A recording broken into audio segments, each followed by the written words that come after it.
from The Athletic here yesterday. The Lakers, okay, they dropped below 500 on the season following that home loss to the Heat on Wednesday. Well, according to Shams and Jovan Buha of The Athletic, there's a growing disconnect between Darvin Ham and the Lakers locker room. 6 sources. Gotta know how many are Shams and how many are Buhas. What's the split? 3-3, Split them up, a 5-1. Hey, Jovan, you want to split a 6-pack of sources? That sounds cool. 6 sources say the split is driven by Darvin Ham's extreme rotation and lineup adjustments. Because, Ham keeps taking guys in and out of the starting lineup, and maybe people within the locker room or around the team are getting a little frustrated.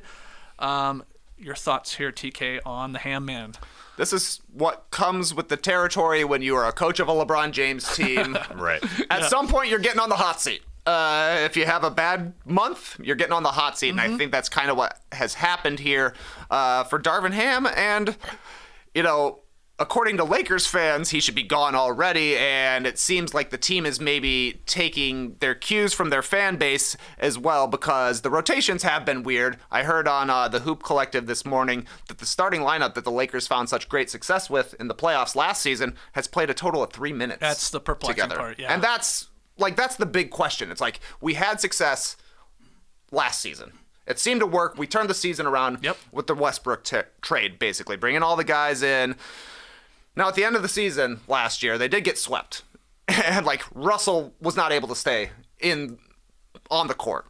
Vanderbilt was not able to stay on the court. So maybe Darvin Ham soured on it then. It seems like it, but they should at least have a chance to run it back, I think, this year. But it's also not much of an excuse. They've had 10 starting lineups. That's a lot. Miami has had 19. Yeah.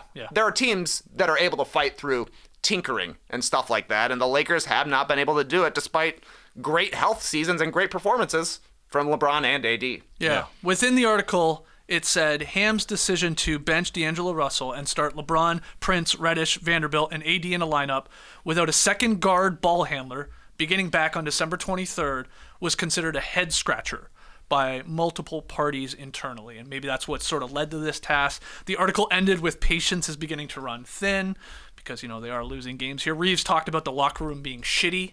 Now, he did clarify, he's like, I want it to be shitty. You should expect it to be shitty when you're losing games, But yeah, to speak with what you were saying there, TK, it's like, they did have, now they lost, don't get me wrong, they got swept in the conference finals, but they had good vibes from that surprise run. D'Lo got paid, Reeves got paid, Rui got paid, Vanderbilt got paid, so there's that carryover. And I remember coming in, the Lakers couldn't stop talking about continuity, baby. Last year's roster and our run, and sure, that's usually a thing. And so then for Ham to sort of discard that, and Reddish comes in and Prince comes in, and maybe these guys are sort of just thrown in there right away. It's a little weird. It's weird. It's not. It hasn't looked like great coaching, and that's why I think a lot of Lakers fans are calling for Ham's head. Yeah. And it's a big one. So good luck with that. You're going to need a bunch of help. Oh, poor Ham. Sorry, Ham. He's got a big head. He's a giant-ass head. Yeah. His last name is Ham. It's impossible not to think about ham heads and ham hawks. Sorry. Invite him to a dinner. Where did they go after winning the in-season tournament? Yeah, they Vegas. Won that. It's funny to think that now. They're the reigning champs right now. Yeah. Did they go to a dinner afterwards? Was Ham the main course? What happened? Anyway, it is strange because they were good back then. Everybody was cheering for them. They were great. They've only gone bad since then, really. They've gone 3-9 since then. Yeah. They were way above 500. I wonder who these sources are. As you talked about, Trey, when you got a LeBron team this deep in to his career, it's probably coming from LeBron, or his people. 6 sources, so LeBron and 5 other of his people. Who are Possibly. they? I that's who I'm wondering, because last year Rob Pelinka went and got Vanderbilt. He got Beasley. He got Rui at the trade deadline. They went for supporting players, and I think basically what this article is LeBron saying, go for somebody bigger this time. I'm 39. We are good. We just won an in-season tournament, but we need a third player, I think. But I'm stretching it as well, because I don't really know. This team has a top 10 defense this season. They're pretty good on that end, but they need a score. They're 24th best offense. They don't shoot threes. They're among the worst in the league. So if you need a scorer, why not put Austin Reeves then in you it? generally put in maybe the guy that's one of your better scorers in Austin Reeves, or D'Angelo Russell with all his warts. He still is a scorer and has won them games before last year. And stuff. So that part's strange. I think the D'Angelo Russell part is the weirdest part because because it was working with him starting and Austin Reeves as the bench guy. They do want Gabe Vincent to come back. I think Gabe Vincent, whenever he does come back, will help because he'll shoot every shot.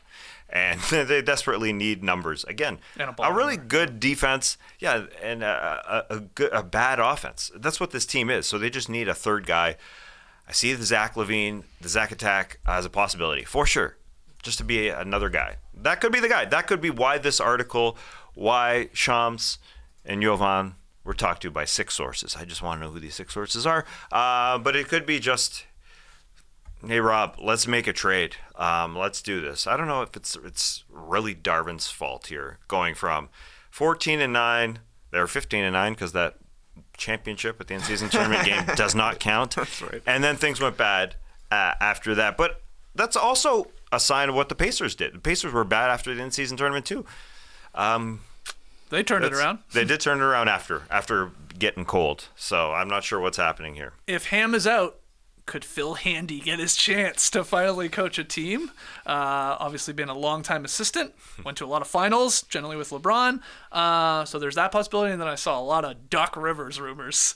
Oh, baby. What's up, Doc? Can we rock? Back, So we'll see. We'll see if Ham can hold on there to a seat.